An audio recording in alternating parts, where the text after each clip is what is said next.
अस्सलाम वालेकुम। आज की ईद स्पेशल रेसिपी है बिहारी हांडी कबाब।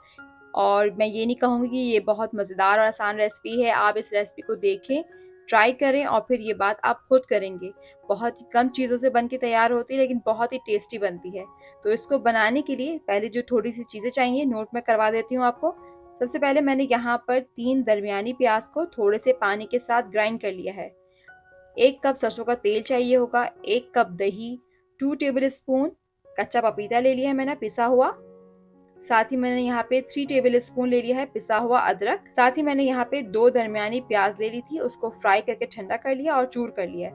बस यहाँ पे अब सब चीजें हो गई, तो चलिए इसको मैरिनेट कर लेते हैं। 800 ग्राम गाय का गोश्त ले लिया था, इसको पतले पतले पार्चों में मैंने कटवा लिया।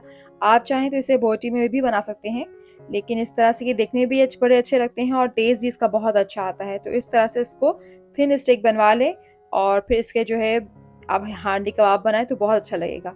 बस अब इसमें सारे मसाले शामिल कर देंगे। सबसे पहले मैंने यहाँ पे ले ली है पिसी प्याज, ये डाल दिया, ये शामिल कर दिया। अब 1 कप दही, पिसा अदरक 3 खाने के चम्मच, 2 खाने के चम्मच पिसा कच्चा पपीता, 2 दरमियानी प्याज फ्राई करके ठंडा होने पर इसको चूर कर लिया, वो भी शामिल कर दिया।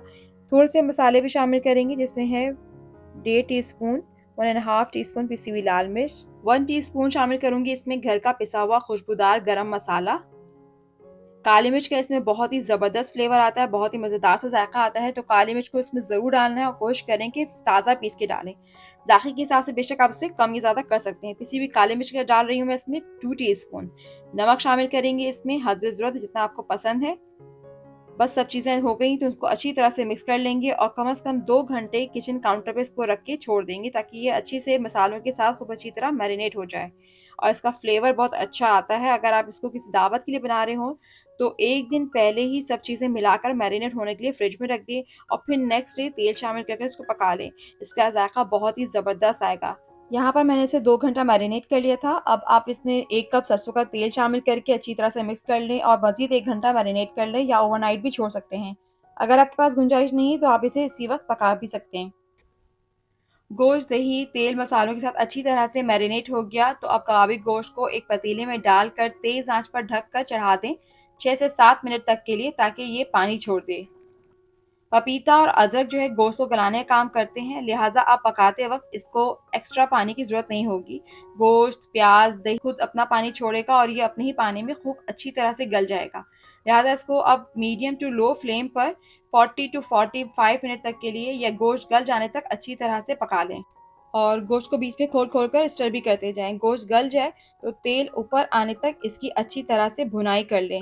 ये यहाँ पर देखिए गोश्त जो है अच्छी तरह से गल भी चुका है और इसकी भुनाई भी हो गई है। ये इसी तरह से देखिए लटपटा सा रहता है, इसको बहुत ज़्यादा सूखा नहीं करते। क्या ज़बरदस्त इसकी शक्ल आई है और गोश्त भी बिल्कुल अच्छी तरह से गल गया है।